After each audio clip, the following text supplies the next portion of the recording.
राम राम, हर हर महादेव। सबैजनालाई नमस्कार। म अहिले देशको परिस्थिति र समयको बारेमा हजुरहरूलाई ध्यान आकर्षण गर्न चाहन्छु। मलाई लाग्छ कि सानो बच्चादेखि मर्ने बेला आइसकेका मन नलागेका हिटिक भएर बस्ने बुढाबुढीहरूलाई पनि यो कुरा देशको अवस्थाको बारेमा पक्कै पनि थाहा नै छ। जो झोले छन् उसलाई थाहा भएर पनि थाहा नभए जसो कानमा तेल हालेर सुतेका छन्। तर हिजोको दिनमा जुन कुलमान घिसिङ एउटा यत्रो जुन हाम्रो 24 घण्टामा 22 घण्टा 20 घण्टासम्म लोड सेडिङ खपेर बसेका थियौँ, त्यसबाट उज्यालोमा लगिदिने एउटा वीर सपुत र देशलाई मुनाफामा विद्युतबाट ल्याइदिने एउटा वीर सपुत कुलमान घिसिङलाई यी अपराधीहरू, यी टाउकेहरू शक्तिमा पुगेका, आफूलाई शक्तिमा रहने भनाउँदा व्यक्तित्वहरूले गर्दा उहाँलाई अवधि पुग्न लाग्यो रे भने अवधि पुग्नुभन्दा 4-5 महिना नै उहाँलाई बर्खास्त गरियो। डिजाइन गरेर बर्खास्त गरिएको केही दिनमै 24 होइन 72 घण्टाको भित्रमा लोड सेडिङका लक्षणहरू देखा पर्न थाले। यो सबैलाई जानकारी नै होला। अझ दिनदिनै अब अहिलेको अवस्थाहरू झन् आज त झन् के सुन्यो भन्दाखेरि अब फेक न्युज हो वा रियल न्युज हो, दैनिक 5 घण्टा साँझमा लोड सेडिङ हुने। आज बर्दिवासको कुरो गर्दैछु, खास गरेर महोत्तरी जिल्लाको बर्दिवास। म आजभन्दा पहिला केही दिन पहिला गौतम होटल अगाडि मलाई पनि कार्यक्रममा विरोध सभामा आऊ भनेर बोलायो। म पनि नेपालको झन्डा मुनि बसेर कुलमान वास्तवमा एउटा देशको होनार हो, उहाँको लागि लड्नुपर्छ। यस्ता युवाहरू देशमा छन्, यी उहाँहरू जस्तालाई हामीले सही ठाउँमा लगेर सही गार्जियन बनाएर डाइरेक्टरको रूपमा वा सल्लाहकारका रूपमा पनि राख्नुपर्छ भन्ने कुरो हामी उद्देश्य बोकेर हिँड्यौँ।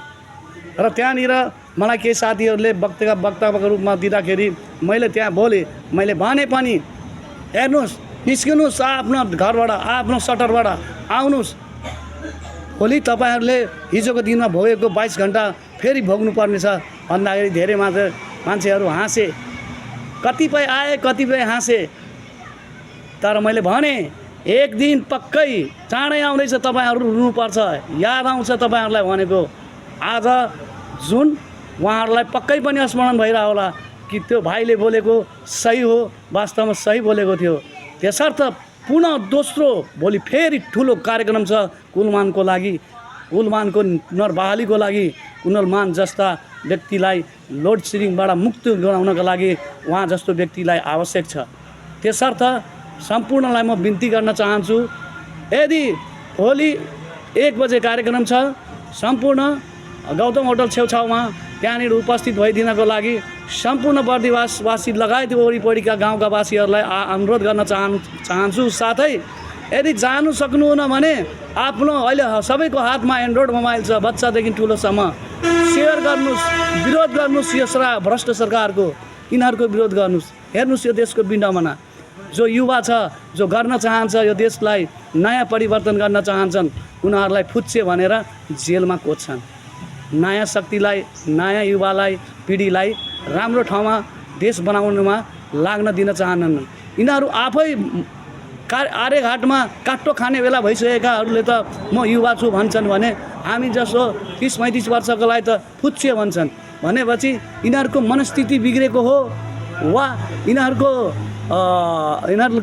श्रीमतीहरूले मस्तिष्क बिगारिदिएको हो वा यिनीहरूको विदेशीहरूले मस्तिष्क बिगारेको हो कि हामी जनतालाई यो जनता भेडा हो, केही पनि यस्तै उब्रिन्छ यस्तै हुन्छ, केही पनि हुनेवाला छैन भनेर सोचेको हो भने यसलाई यदि कडाभन्दा कडा प्रतिवाद गर्नु भएन भने हाम्रो जिन्दगी, हाम्रो बालबच्चाको भविष्य दिनदिनै धसिँदै जान्छ, अर्काको शरणार्थी बन्दै जान्छ।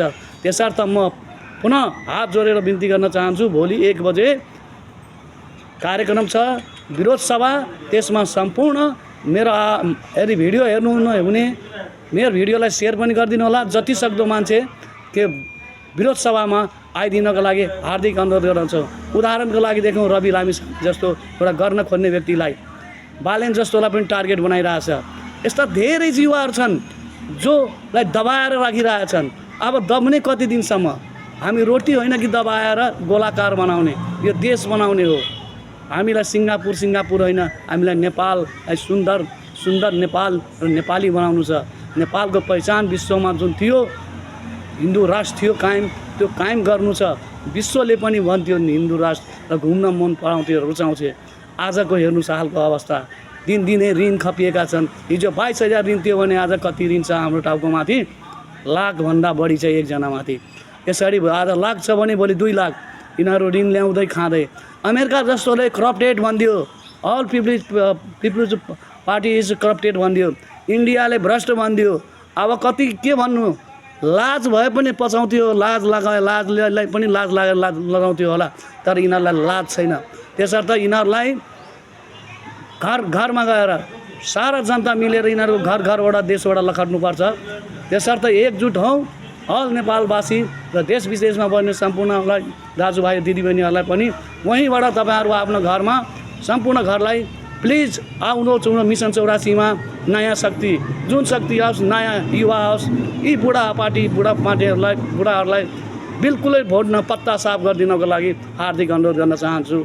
जय श्रीराम, हर हर महादेव, जय नेपाल।